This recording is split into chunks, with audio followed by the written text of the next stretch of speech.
محمد آ گئے، محمد آ گئے، محمد آ گئے صلی اللہ علیہ وسلم۔ ایک بہت اچھا واقعہ سنانے جا رہا ہوں، یہ علماء بہت پسند کریں گے اور یہ ہمارے بچے بھی بہت خوش ہوں گے۔ آپ کو معلوم ہے حضرت ابو بکر صدیق، بولو ساتھ میں بولو، کون؟ یہ خلیفۃ المسلمین بن گئے، سارے مسلمانوں کے بادشاہ بنے۔ اچھا، ہمارے آقا تاجدار مدینہ بولو محمد رسول اللہ صلی اللہ علیہ وسلم کو پردہ فرما کے 8 دن ہوئے، یعنی ہمارے نبی صلی اللہ علیہ وسلم اللہ کے پاس پردہ فرما کے گئے، لیکن ہمارا عقیدہ ہے آج بھی ہمارے نبی اپنے روضہ مبارکہ میں زندہ ہے۔ بولو ہمارے نبی اپنی قبر مبارک روضہ مبارکہ میں، لیکن 8 دن ہوئے۔ اب سب لوگ غم میں بیٹھے ہوئے ہیں۔ اب سننا، حضرت ابو بکر رضی اللہ تعالیٰ عنہ بیٹھے، بڑا مجمع بیٹھا ہے، اتنے میں ایک بوڑھے آدمی آئے۔ بولو کون آئے؟ لیکن سفید داڑھی، سفید امامہ، بالکل سفید کپڑا، اور چہرے پر کچھ عجب رعب اور دبدبا، ہاتھ میں عصا، ڈنڈا، لکڑی ہاتھ میں آئے اور آ کر کہا کہ آپ ابو بکر ہیں؟ حضرت ابو بکر رضی اللہ تعالیٰ عنہ نے فرمایا ہاں میں ہوں۔ کہا آپ خلیفۃ المسلمین ہیں؟ کہا میں خلیفۃ المسلمین ہوں۔ وہ کیا کہتے معلوم؟ میں یہودی عالم ہوں، میں یہودی ہوں اور کیا ہوں، اور کہا میں نے ایسے کپڑا چھپا کر یہاں پر آیا ہوں، اپنے چہرے کو چھپا کر آیا، ورنہ میں اگر میرا کپڑا کھول دیتا نا تو مدینے کے سارے یہودی ابھی جمع ہو جاتے، کیونکہ سب کو معلوم ہے میں بہترین جاننے والا، میں بہترین بولنے والا، میں بہترین تقریر کرنے والا، لیکن میں نے اپنے چہرے پر یوں پردہ رکھا اور آپ کے پاس آیا ہوں۔ اور پھر کیا کہا معلوم؟ ابو بکر آپ کے پاس نہیں آیا، میں تو محمد کے پاس آیا تھا، بولو صلی اللہ علیہ وسلم، اور بہت دور سے آیا تھا وہ، تو یہاں کی خبر ملی کہ وہ اللہ کو پیارے ہو گئے اور آپ خلیفۃ المسلمین بنے ہیں، تو میں آپ کے پاس آیا ہوں۔ پھر اس بوڑھے یہودی عالم نے کیا کہا؟ میں خالی ہاتھ آیا ہوں، 10 سوالات پوچھوں گا۔ کتنے سوالات؟ اگر آپ نے جواب دے دیا خالی ہاتھ آیا ہوں، ایمان کی دولت لے کے جاؤں گا، اور اگر آپ نے 10 سوالات کے جوابات نہیں دیے، خالی ہاتھ آیا، خالی ہاتھ جاؤں گا اور باہر جا کر اپنا چہرہ کھول دوں گا۔ آپ خود دیکھو گے سارے مدینے کے یہودی میرے پیچھے آ جائیں گے۔ تو حضرت ابو بکر نے فرمایا آپ کے 10 سوالات کون سے، وہ تو پہلے معلوم ہونا چاہیے۔ اب سننا، آپ لوگ میرا ساتھ دو گے انشاءاللہ۔ وہ یہودی عالم کھڑے، سفید امامہ ہے، سفید کپڑا ہے، کہتے میرے 10 سوالات یہ ہے۔ وہ 1 بتا دو جس کا 2 نہیں، وہ 2 بتا دو جس کا 3 نہیں، وہ 3 بتا دو جس کا 4 نہیں، وہ 4 بتا دو جس کا 5 نہیں، وہ 5 بتا دو جس کا 6 نہیں، وہ 6 بتا دو جس کا 7 نہیں، وہ 7 بتا دو جس کا 8 نہیں، وہ 8 بتا دو جس کا 9 نہیں، وہ 9 بتا دو جس کا 10 نہیں، اور آخر میں وہ 10 بتا دو جس کا 11 نہیں۔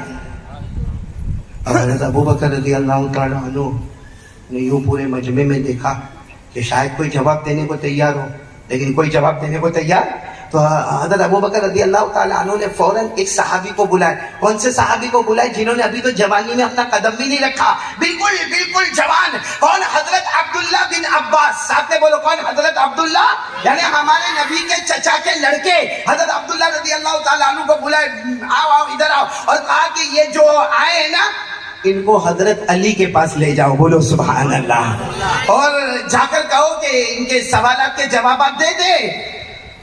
اب سوال ہوتا ہے کہ حضرت ابو بکر نے جواب دیے؟ ارے بولو نہ دیے؟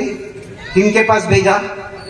کیوں حضرت علی کے پاس بھیجا؟ کیونکہ حضرت ابو بکر جانتے تھے ہمارے نبی نے فرمایا تھا قال رسول اللہ صلی اللہ علیہ وسلم انا مدینۃ العلم وعلی بابها۔ ہمارے آقا بولو نا تاجدار مدینہ محمد رسول اللہ صلی اللہ، آواز نہیں آ رہی ہے، صلی اللہ علیہ وسلم نے فرمایا، ہمارے نبی نے فرمایا تھا علم، نالج، ایجوکیشن، میں اس کا شہر ہوں اور میرے شہر کا دروازہ علی ہے۔ ہمارے نبی نے فرمایا سر مبارک سے لے کر پاؤں مبارک تک علم بولو، نالج بولو، ایجوکیشن بولو. ہمارے نبی نے فرمایا میں اس کا شہر ہوں لیکن میرے شہر کا دروازہ اللہ نے کن کو بنایا ہے؟ علی. اب حضرت علی بھی کیسے بڑے، یہ بڑے لوگوں کا ظرف اتنا کشادہ ہوتا تھا. جب وہ حضرت علی رضی اللہ تعالیٰ عنہ کے پاس معاملہ کیا تو حضرت علی نے فرمایا میرے پاس کیوں آئے ہو؟ یعنی وہ یہودی عالم کو کہتے میرے پاس کیوں آئے ہو؟ وہاں حضرت ابو بکر ہے، وہاں عمر ہے، وہاں عثمان ہے، بہت علم والے ہیں. تو حضرت عبداللہ ابن عباس ساتھ میں تھے نا، کہا انہوں نے آپ کے پاس بھیجا ہے، وہ سب نے مل کر آپ کے پاس. تو حضرت علی رضی اللہ تعالیٰ عنہ نے فرمایا ٹھیک ہے تو سوال پوچھتے جاؤ، میں جواب دیتا جاؤں گا. بولو سبحان اللہ. اور فرمایا میں جواب نہیں دوں گا، دلانے والا کون؟ آواز نہیں آ رہی، بولو دلانے والا کون؟ اب آپ لوگ بھی انگلی پر گنتے جانا. اس یہودی عالم کا پہلا سوال وہ ایک بتا دو. بولو جس کا، یہ تو ہم سب کو معلوم ہے. نہیں بولو نا کون؟ وہ ایک کون ہے؟ جس کا دو نہیں بولو نا، وہ کون ہے؟ اللہ. ہمارا عقیدہ ہے اللہ. بہت ٹھنڈے بھائی بروڈا والے. اللہ نے فرمایا وَإِلَٰهُكُمْ إِلَٰهٌ وَاحِدٌ لَا إِلَٰهَ إِلَّا هُوَ الرَّحْمَٰنُ الرَّحِيمُ.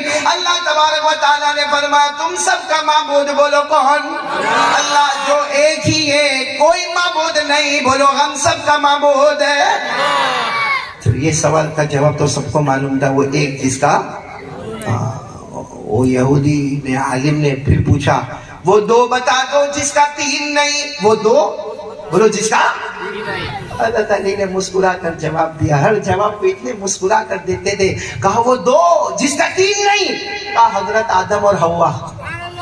ارے بولو نا سبحان اللہ. کیونکہ حضرت آدم اور حوا کا جو کریشن ہوا ہے وہ جیسے پیدا ہوئے کوئی بھی ایسا پیدا نہیں ہوا. ایسا کوئی تیسرا ہے ہی نہیں. کیونکہ حضرت آدم کے ابا کون؟ امی کون؟ خاندان کون؟ کوئی نہیں. وہ تو اللہ تبارک و تعالیٰ نے حضرت آدم کے جسم مبارک کو تیار کیا. اللہ نے روح ڈالی، حضرت آدم زندہ ہو گئے. بولو سبحان اللہ. اور پھر حضرت آدم کی بائیں پسلی سے اللہ نے حضرت حوا کو پیدا کیا. تو یہ دو جس طرح پیدا ہوئے، جس طرح کریشن ہوا، ایسا کوئی تیسرا. ارے بولو نا ایسا کوئی تیسرا. حضرت آدم اللہ کے روح ڈالنے سے پیدا ہو گئے. حضرت حوا حضرت آدم کی بائیں پسلی سے پیدا ہو گئی. اللہ نے فرمایا فَإِذَا سَوَّيْتُهُ وَنَفَخْتُ فِيهِ مِن رُوحِي. اللہ تبارک و تعالیٰ فرماتے میں نے حضرت آدم کے جسم مبارک کو تیار کیا اور میں نے روح ڈالی تو حضرت آدم زندہ ہو گئے. تو وہ دو جس کا تین نہیں، وہ آدم اور حوا. بولو ان کا تین. تو وہ تین بتاؤ جس کا ایسا آہستہ آہستہ بولو گے. ہاں یہی بولیں گے. تم سے ویسے ہی بیٹھے رہو. کتنے سوالات پہ ہم کو جانا ہے؟ 10. وہ پہلا سوال وہ ایک بتاؤ جس کا دو نہیں. کون؟ وہ دو بتاؤ جس کا تین نہیں. بولو کون؟ حضرت آدم اور حضرت حوا. اب وہ سوال کرنے والے نے کہا وہ تین بتاؤ جس کا. حضرت علی نے فرمایا وہ تین بتاؤں گا لیکن ہمارا عقیدہ نہیں ہے. تین بتاؤں گا لیکن وہ ہمارا عقیدہ نہیں. وہ عیسائی لوگوں کا عقیدہ ہے کہ انہوں نے تین خدا مانے ہیں، چوتھا نہیں مانا ہے. ہم نے تو کتنے مانا؟ وہ عیسائیوں نے کتنے مانے؟ تین. اور اگر ہم تین مانے تو ایمان کے باہر ہو جائے. اللہ نے فرمایا عیسائیوں کے بارے میں لَقَدْ كَفَرَ الَّذِينَ قَالُوا إِنَّ اللَّهَ ثَالِثُ ثَلَاثَةٍ وَمَا مِنْ إِلَٰهٍ إِلَّا إِلَٰهٌ واحد. تو حضرت علی نے وہ بھی جواب دے دیا. وہ تین کون؟ وہ عیسائیوں کے تین خدا ہے، وہاں چوتھا. اب سوال آیا وہ چار جس کا پانچ نہیں. بولو نا وہ چار جس کا پانچ. حضرت علی نے اتنا پیارا جواب دیا. آسمان سے اترنے والی بڑی بڑی چار کتابیں ہیں، پانچ کتابیں نہیں. بولو سبحان اللہ. آسمان سے اترنے والی بڑی بڑی پورا مجمع بولے گا کتنی کتابیں ہیں؟ اور پانچویں آئے گی نہیں. حضرت موسیٰ علیہ السلام پر نمبر 1 تورات، حضرت داؤد علیہ السلام پر زبور، حضرت عیسیٰ علیہ السلام پر انجیل، اور ہمارے آقا تاجدار مدینہ محمد رسول اللہ صلی اللہ علیہ وسلم پر قرآن. تو حضرت علی نے جواب دیا وہ چار جس کا پانچ نہیں. وہ چار آسمان کی بڑی بڑی کتابیں ہیں جو قیامت تک جاری رہنے والی ہے، پانچ ہونے والی نہیں ہے. تو اس نے وہ جو سوال کرنے والے تھے نا انہوں نے کہا وہ پانچ بتا دو جس کا 6 نہیں. تو حضرت علی نے مسکرا کر فرمایا وہ ہماری شریعت میں نمازیں 5 ہے، قیامت تک 6 ہونے والی نہیں. بھائی بولو نا نمازیں کتنی ہے؟ پورا مجمع بولے کتنی ہے؟ 5. فجر، ظہر، عصر، مغرب. چھٹی نماز ہے. اللہ نے فرمایا وَسَبِّحْ بِحَمْدِ رَبِّكَ قَبْلَ طُلُوعِ الشَّمْسِ وَقَبْلَ الْغُرُوبِ وَمِنَ اللَّيْلِ فَسَبِّحْهُ وَأَدْبَارَ السُّجُودِ. اللہ تبارک و تعالیٰ نے فرمایا 5 نمازیں ہونے والی، قیامت تک 6 نمازیں ہونے والی. تو وہ 1 جس کا 2 نہیں، وہ 2 جس کا 3 نہیں، وہ 3 جس کا 4 نہیں، وہ 4 جس کا 5 نہیں، وہ 5 بھی آ گیا. 5 نمازیں جس کا 6. اب وہ عالم نے کہا وہ 6 بتاؤ جس کا 7. ارے وہ 6 بتاؤ. حضرت علی نے فرمایا ارے ہمارے قرآن میں لکھا ہے اللہ نے جب آسمانوں کو اور زمینوں کو پیدا کیا تو 6 دن لگے، 7واں دن نہیں لگا. کتنے دن لگے؟ 6. 7واں دن نہیں. اللہ نے فرمایا 8واں پارہ اللہ نے فرمایا ان ربکم اللہ الذی خلق السماوات والارض فی 6 ایام. اللہ تبارک و تعالیٰ فرماتے میں نے آسمانوں کو اور زمینوں کو پیدا کیا. پورا بروڑا کہے گا کتنے دن میں پیدا ہوئے؟ 7واں. اب وہ پوچھتے وہ 7 بتاؤ جس کا. بھائی آپ لوگ بھی ساتھ میں کہو گے نا تو مجھے کنارے پر آنا ہے. وہ 7 بتاؤ. بھائی حضرت علی چاہتے تو جواب دے سکتے تھے، بہت آسان جواب دیتے. وہ 7 جس کا 8 نہیں، 7 آسمان اس کا 8. لیکن حضرت علی جانتے تھے کہ ایسا جواب نہیں دینا، وہ عالم ہے. ارے بولو سامنے والا. حضرت علی نے جواب دیا وہ 7 جس کا 8 نہیں. کہا اللہ نے جہنم 7 بنائی ہے، 8ویں نہیں بنائی. اللہ نے جہنم کتنی بنائی؟ 7. قرآن کریم میں لکھا وَإِنَّ جَهَنَّمَ لَمَوْعِدُهُمْ أَجْمَعِينَ لَهَا 7 أَبْوَابٍ لِكُلِّ بَابٍ مِّنْهُمْ جُزْءٌ مَّقْسُومٌ. اللہ تبارک و تعالیٰ فرماتے میں نے 7 جہنم بنائی. جب اللہ نے 7 کہہ دیا تو جہنم کتنی؟ 7. اور انگلی پر گنو. اللہ نے سب کے نام بھی قرآن پاک میں بتائے. پہلی جہنم جہیم. بولو پہلی جہنم کا نام جہیم، دوسری سقر، تیسری لظا، چوتھی حطمہ، 5ویں حاویہ، 6ٹھی سعیر اور 7ویں ویلن. اللہ نے 7 جہنم بنائے، 8ویں جہنم نہیں بنائے. بولو سبحان اللہ. اب کیا سوال آیا؟ وہ 8 بتاؤ جس کا 9 نہیں. حضرت علی نے مسکرا کر فرمایا ہمارے قرآن میں اس کا جواب ہے وہ 8 بتاؤ جس کا 9 نہیں. حضرت علی نے فرمایا میرے اللہ کی قسم اللہ نے 8 جنتیں بنائی، 9ویں جنت نہیں بنائی. اللہ نے کتنی جنتیں بنائی؟ پورا مجمع بولے گا 8. اللہ نے جنت بنائی، جنت النعیم بنائی. یہ میری انگلیاں دیکھتے جاؤ. جنت عدن بتائی. اللہ نے جنت خلد بنائی. اللہ نے جنت سلام بنائی. اللہ نے جنت مقامہ بنائی. اللہ نے جنت ماوا بنائی. اور 8ویں جنت اللہ نے جنت الفردوس بنائی. بولو سبحان اللہ. اللہ نے 8 جنتیں بنائی، 9. اب وہ کنارہ آ رہا ہے کہتے وہ 9 بتا دو. اب اتنے سب تو بتا دیا آپ نے، اب وہ 9 بتا دو جس کا 10 ہے. حضرت علی نے فرمایا ایک زمانے میں ایک نبی آئے تھے حضرت صالح علیہ السلام، اور وہ قوم سمود کے پاس آئے تھے. اللہ نے اس وقت کہا تھا اے صالح تمہاری قوم میں 9 جماعتیں، 10 نہیں 9 جماعتیں ہیں جو دارو بھی پیتی ہے، شراب بھی پیتی ہے، قتل و غارت بھی کرتی ہے، زنا بھی کرتی ہے، فساد بھی کرتی ہے. اللہ نے حضرت صالح کو فرمایا وہ 9 ہے، 10 ہے نہیں. اور یہ قرآن پاک میں بھی لکھا ہوا ہے وَكَانَ فِي الْمَدِينَةِ 9 رَهْطٍ يُفْسِدُونَ فِي الْأَرْضِ. عربی لوگ جانتے 9 یعنی 9. وَكَانَ فِي الْمَدِينَةِ 9 رَهْطٍ يُفْسِدُونَ فِي الْأَرْضِ وَلَا يُصْلِحُونَ. اللہ فرماتے میرے پیارے نبی حضرت صالح علیہ السلام تمہاری قوم میں فساد کرنے والی جماعتیں کتنی ہیں؟ اب آخری سوال رہ گیا وہ 10 بتا دو جس کا. حضرت علی کی آنکھوں میں آنسو آ گئے. کیوں آنسو آ گئے؟ کیونکہ بہت بڑے کرم کی بات تھی. کہا تم نے ایسا سوال پوچھا کہ وہ 10 بتا دو جس کا 11 نہیں، تو سن لو وہ رمضان کی آخری 10 راتیں ہیں، ان راتوں کی طرف کوئی 11ویں رات نہیں ہے. بھائی رمضان کی جو آخری رات ہے حضرت علی رضی اللہ تعالیٰ عنہ نے فرمایا رمضان کی آخری راتیں وہ 10 اتنی مبارک ہے کہ قرآن کریم نازل ہوتا ہے تو ان راتوں میں نازل ہوتا ہے. حضرت جبرائیل آتے ہیں ان راتوں میں آتے ہیں. حضرت جبرائیل فرشتوں کی جماعت کے ساتھ آتے ہیں ان راتوں میں آتے ہیں. شب قدر آتی ہے ان راتوں میں آتی ہے. اور امت کو جہنم سے عذاب کیا جاتا ہے تو انہی راتوں میں کیا جاتا ہے. سبحان اللہ. سب سوال کے جواب ہو گئے نا. سامنے وہ جو عالم تھے نا, علی خالی ہاتھ آیا, اب خالی ہاتھ نہیں جاؤں گا, ہاتھ بڑھا دو. ابھی حضرت علی ہاتھ بڑھانے گئے کہ پیچھے دیکھا کہ ابو بکر بھی کھڑے, عمر بھی کھڑے, عثمان بھی کھڑے, وہ سارا مجمع آ کے کھڑا. حضرت علی نے فرمایا ابو بکر کے ہاتھ پر ایمان قبول کر لو.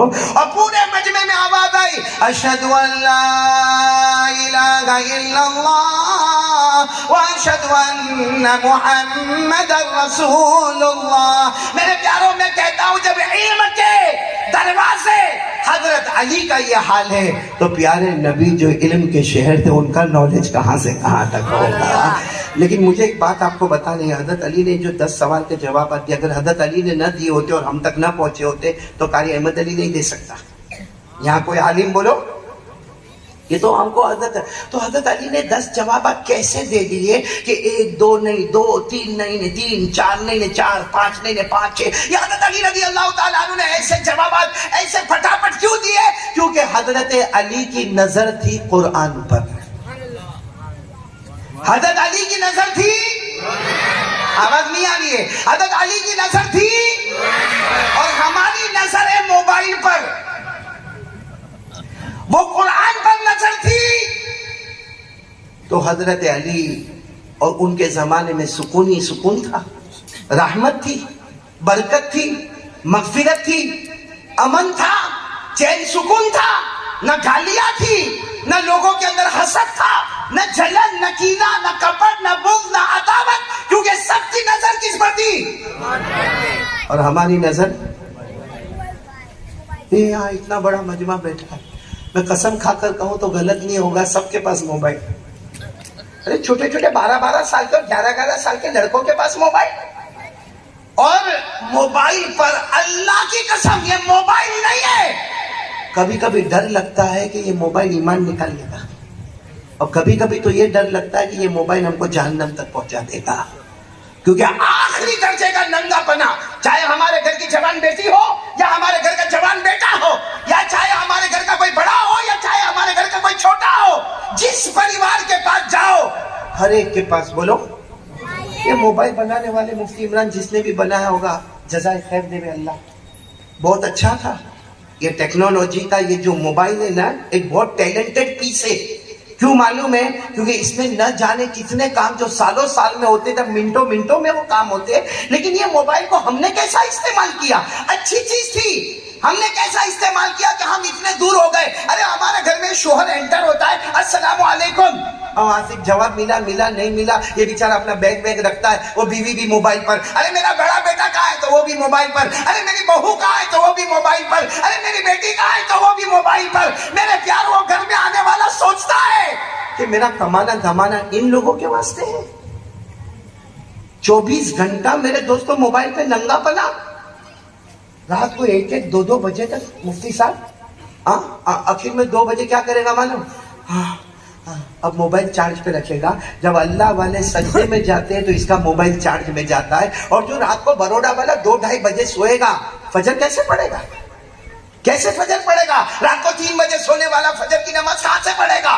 ارے میرے پیاروں, یہاں اتنے غدار بیٹھے ہیں, اتنے دھوکے باز بیٹھے ہیں کہ 15 دن گزر گئے فجر کی نماز کو نہیں پڑھا ہے. اور یہ حضرت علی کی نظر کس پر تھی؟ اور ہم نے آج کتنا قرآن پڑھا؟ علماء کو نہیں پوچھ رہا ہوں, آپ سے پوچھ رہا ہوں, کتنا قرآن پڑھا؟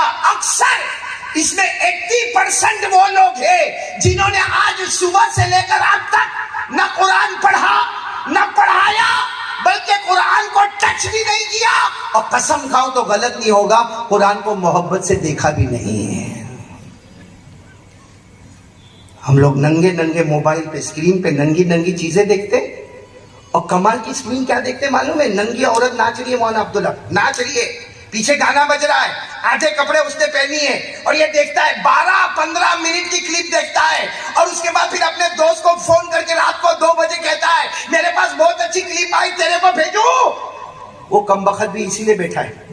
وہ وہاں سے کہتا ہے ہاں موکل لے, ابھی میں سویا نہیں, اگر ہمارا سوانو ٹائم تھیو. تو یہ یہاں سے بھیجتا ہے. 12-15 منٹ کے بعد وہ فون کرتا ہے, ہلو سو تو نہیں گیا؟ کہا نہیں سویا. Very hot. اے بروڈا والوں, ہنس لیے یہ کلپ بھیج کے ہنس لیے. اب یہ بتاؤ کہ اگر کلپ میں وہ عورت نہ ہوتی, میری اور آپ کی بیٹی ہوتی, بھیجتا. 12 منٹ کی کلپ آئی, میری بیٹی ننگا ناچتی ہے, دیکھ لے. ہماری بیوی ہوتی, ہماری بہن ہوتی, ارے ہماری ماں ہوتی, بولتا میری ماں ننگا ناچ رہی ہے. ہمارے نبی صلی اللہ علیہ وسلم نے فرمایا تھا الدیان لا یموت کما تدین تدان. ہمارے نبی نے فرمایا تھا میرا اللہ دیان, حساب لینے والے کو موت نہیں آتی, جیسی کرنی. آج کیا نہیں بھر رہے ہم لوگ, حالات پہ حالات. ہم جان کے اعتبار سے پریشان, مال کے اعتبار سے پریشان, عزت آبرو کے اعتبار سے پریشان. ارے کچھ دن میں دیکھو تو اس کو اٹیک آ گیا, ارے اس کو کینسر ہو گیا, ارے وہ کورونا میں ایسا ہو گیا, اس کو سوائن فلو ہو گیا, اس کو چکن گنیا ہو گیا, اس کو ٹومیٹو فلو ہو گیا, ارے وہ بخار آیا میں مر گیا, اس کے ایکسیڈنٹ میں اے میرے پیاروں قسم کھا کر کہتا بروڈا والوں ہم پر حالات آئے نہیں ہے. ہمارے موبائل کی نحوست سارے حالات کو لے کر آئی ہے, ہمارے گناہ حالات کو لے کر آئے ہیں.